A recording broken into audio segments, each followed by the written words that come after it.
The generous hunter. Kaakyire akosomo nyantakyi.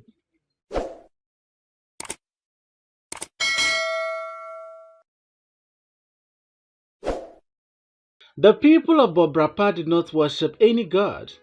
They did not worship even the spirits of their ancestors. Their chief, Odenehu Nyansafo, was a very caring chief. He had used his own money to build most of the houses in the village. The people were mainly traders and farmers. Although it had no religion, Bobrapa was a peaceful village. The villagers were good people.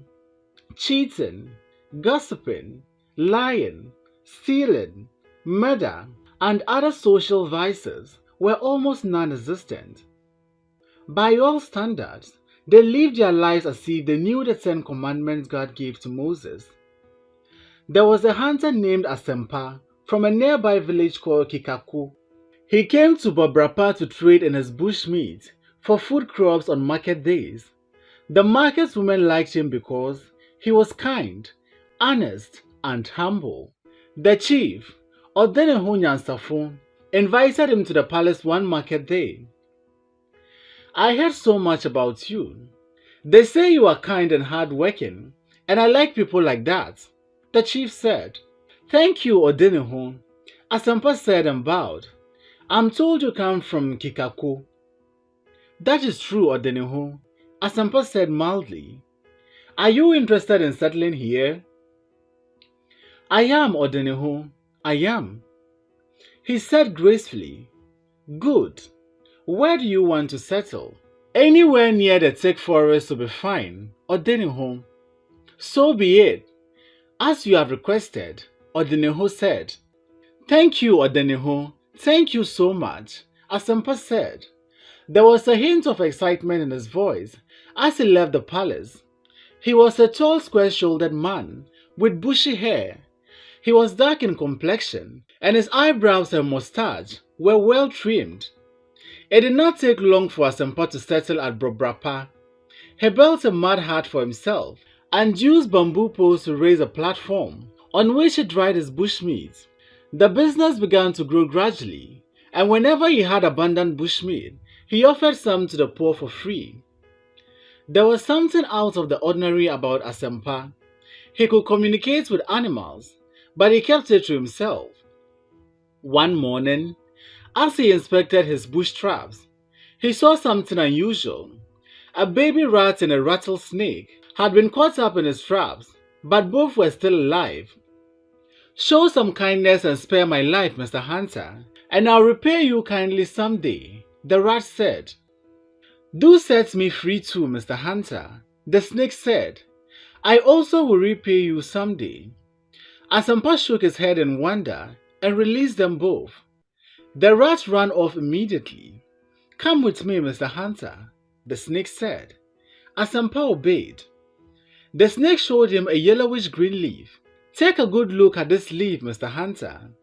When a snake bites any person, grind this leaf and mix it with the blood of a slanderer or someone who gives false statements to damage others. Then apply it to the affected area. If even the poison from the bite had dragged a person into a coma, he or she will be revived." "But where will I get the blood of a slanderer?" Asempa asked curiously. "Don't worry, Mr. Hunter. Situations like that usually take care of themselves. I must go now. Good luck." The snake said and crawled off. Asempa stood still and gave a silent stare at the leaf. When he finished inspecting his traps, he picked up his gun to continue hunting, and a rat quickly stopped in front of him. "Do you remember me, Mr. Hunter?" asked the rat. "No, I don't. Have we met before?" "Yes, you saved my life this morning, remember?" the rat said. "No, the rat I set free was a baby rat. You look smallish, but you are a grown-up. What do you want?" Asempa asked. "Calm down, Mr. Hunter. I come in peace. Your ability to distinguish me from my younger brother has surprised me. Many people think we are identical twins. Don't be surprised. I have been around this area for a while. Now, Why are you here? You spared my brother's life this morning, and my family wants to reward you for your kindness. Please, follow me. The rat said. A few yards into the rough, low-growing bushes, the rat pointed to a spot and asked Asempa to dig there. After digging about 1 yard deep, the cutlass hit something. Stop digging, said the rat. You have just uncovered a hidden treasure. It's a box full of pure gold dust, and it's all yours. But let it remain a secret between you and my family. Nobody else should know about it, unless it is a life and death situation. What exactly do you mean by that? Asempa asked. Don't worry. When the time comes, you will understand what I mean. Continue to be kind, and you will live a long, happy life. Our best wishes go with you. I have to go. Goodbye. The rat said and ran off with quick short steps. Asempa continued digging until he was able to open the box, and when he saw what was inside, his mouth opened wide in alarm. Good God, this is too true to believe, he said to himself and covered it up. Shortly after the gold powder gift, Asempa pulled down his mud-built hut and replaced it with a bigger house built of bricks and iron sheets. With permission from the chief, he financed the construction of a community social center for the village. With all his money, one would have thought Asempa would give up hunting, but he didn't. He continued to hunt, but gave most of his catch away to the poor. His conduct did not change either, and so people continued to admire him. One Friday evening, after attending a storytelling session at the community social center, Asempa decided to go and say hello to the chief. Kokotako, an attendant at the palace, told him that the chief was at an emergency meeting with his council of elders. Please, tell him that Asempa was here to say hello. Okay, I'll tell him so, answered Kokotako. Good night, Asempa said, and gave Kokotako a tip. Thank you, Massa. Good night. Make you sleep well. The next morning, the sky was dark blue, with a possibility of growing darker if it rained before noon. Asempa decided to go and see whether his bush trap had made any good catch. He was just about to leave the house when he heard someone at the door. It was Kokotako, the palace attendant. He told Asempa that the chief wanted to see him immediately. Okay, tell him I'm on my way. When he reached the palace, he saw Kokotako. Make I go tell him say you dey come. Kokotako said, and climbed upstairs. He returned and told Asempa that the chief and his elders were ready to meet him at the traditional council hall. Good morning, Odenihu and my elders, Asempa said and bowed. Odenihu called on the Jasehene, the palace property overseer, to tell Asempa why they had invited him. Mr. Hunter, the Jasehene began, we invited you here to answer some questions regarding some missing gold bars from the palace treasury. Do you know anything about the robbery?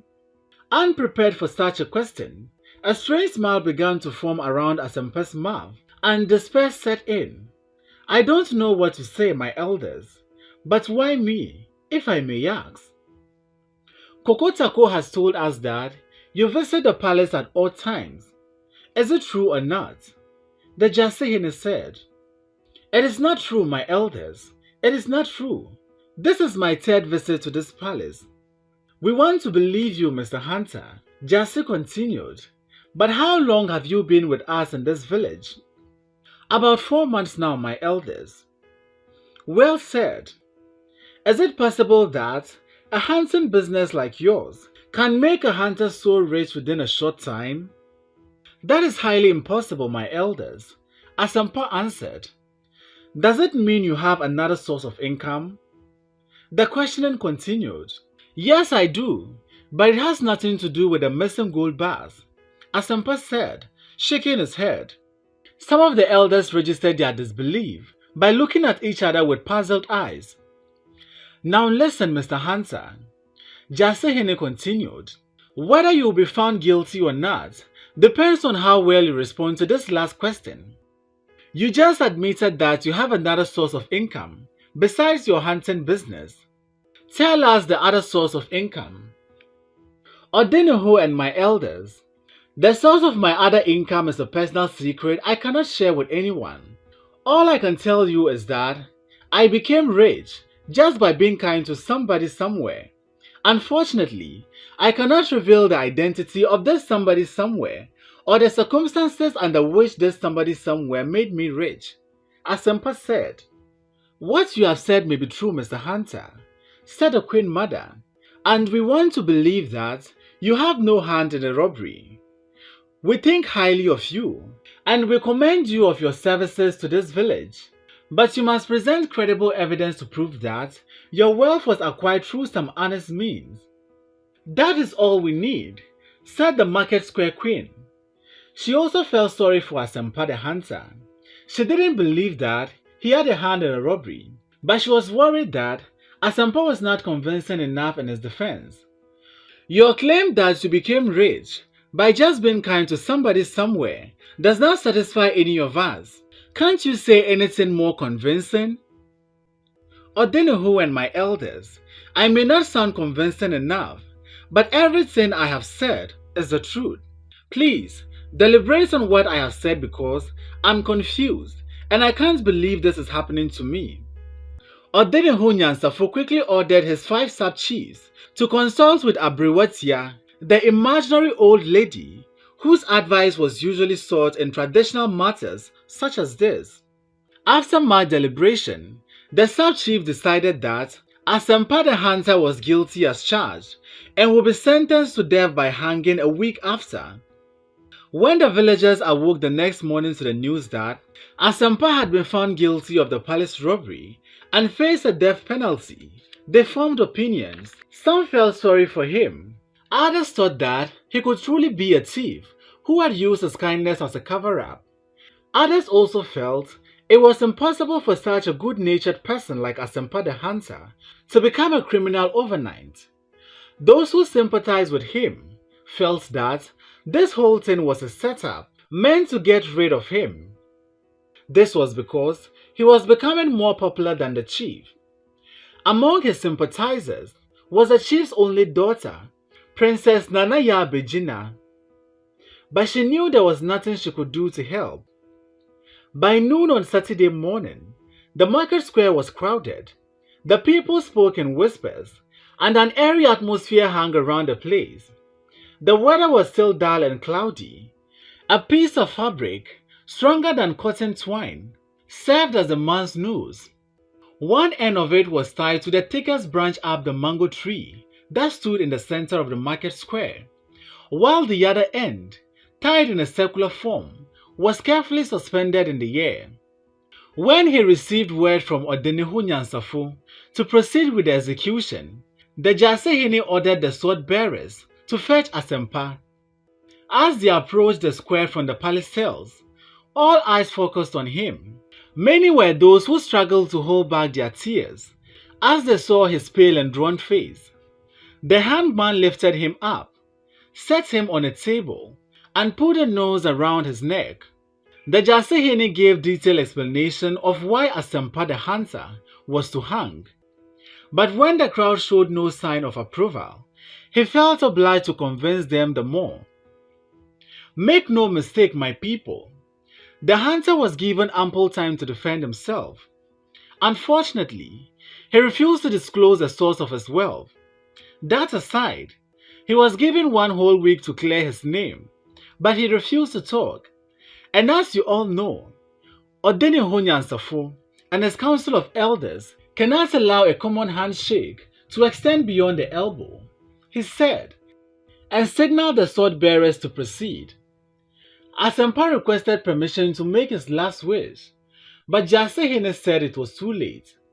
Asempa looked up, shook his head, but said nothing. They tightened the rope around his neck, and just when they were about to pull the table from under his feet, they heard loud wails of grief from the palace. The gongong beater hurried to the square, beat his gongong, and announced that the princess, Nanaya Bejina, had died from snake bite. Everyone rushed to the palace, leaving the three sword bearers and Asempa. If it's truly a snake bite, then I can bring the princess back to life, Asempa said to the sword bearers. They said she's dead. How can you bring her back to life? The sword bearers replied. She's not dead. She's in a coma. Please, tell Odiniho that I can help. One of the sword bearers rushed to the palace and informed the chief that he had been asked to bring Asempa. At the palace, Asempa requested permission to go to the palace and fetch the leave. The Jasehene asked him to go with the sword bearer. But I must go alone, please, Asempa said in a raised but clear and composed voice. Odeniho, let us not be deceived by this liar. How can someone who is about to be hanged be allowed to go to the forest without an escort? We must go with him. We must go with him, shouted the sword bearers. Odeniho, the Queen Mother jumped in. This stranger is our last hope. All of us believe the princess is dead, but he claims he can revive her. Why don't we give him the benefit of the doubt? After all, he has valuable property we can seize if he does not return. Jasehene was about to say something, but the Odeniho signaled Asempa to go alone. Thank you, Odeniho, but please tell the woman to stop singing the dirge because the princess is not dead. I will be back in no time. Many were those who felt Odeniho had made a mistake. This was because they felt Asempa would never return. But in less than an hour, he returned with the herb. Everyone was touched, and they welcomed him with resounding applause. He paused for breath before addressing the chief. Odeniho, my elders, the herb is ready, but it has to be mixed with the blood of a slanderer. A loud silence suddenly enveloped the entire gathering. The Jasehene shook his head in anger and was about to say something when the Queen Mother interrupted. Odeniho, the only slanderer we can readily identify is Kokotako. He is the one who told the elders that Asempa the Hunter had a hand in the palace robbery without any evidence. I suggest we make him spill the needed blood. So be it, the Queen Mother has suggested. A slanderer has no place in our society. Odeniho ruled. The sword bearers quickly grabbed Kokotako and drew a few drops of blood from the tip of his thumb.